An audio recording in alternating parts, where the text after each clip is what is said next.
Ilan naman nating kababayan ang di makaiwas sa tirik ng araw dahil sa kani-kanilang trabaho. Kaya naman kanya-kanya na lang silang diskarte para makaiwas sa matinding init. Balitang hatid ni Michael Fahatin.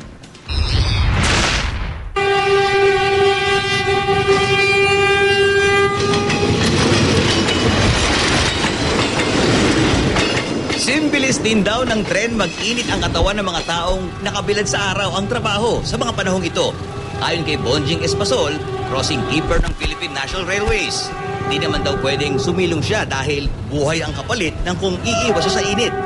Okay lang, pero sa sobrang init ng araw, hindi naman namin pwede iwanan tong crossing na to para sa kaligtasan ng mga motorista sa tuwing may dadaang na tren. Lagi kaming alerto para pahintuin namin ang mga motorista. Kundi ka man parang basang sisiw sa pawis, bilas ang isda ang kalalabasan mo. Kaya doble pagkamadali, maglako ng paninda ang mag-asawang sina Estrella at Espinar Adelardo. Mas matindi ngayon. Sobrang init talaga ngayon. Grabe. Grabe ang init ngayon. Ito na ata ang usong attire ngayon. Kapag nasa kali ang iyong trabaho at nakatutok sa'yo ang araw, kahit ilang oras lang. Ang t-shirt wrap look.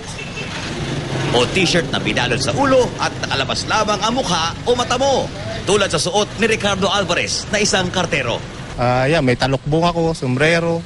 Binabalot ko rin yung katawan ko para hindi ko gano'ng maramdaman yung init.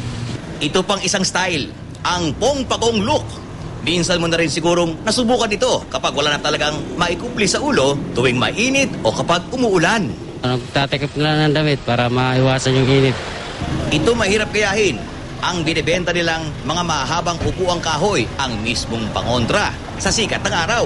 Tiyaga lang po. Tsaka nakasombrero para hindi mainit. Tsaka bumibili na rin ng ice tubig.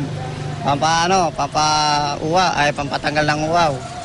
Yan ang importante. Bukod sa payong at damit na presko at sari-saring sombrero. Huwag kakalimutan na palaging uminom ng maraming Tubig.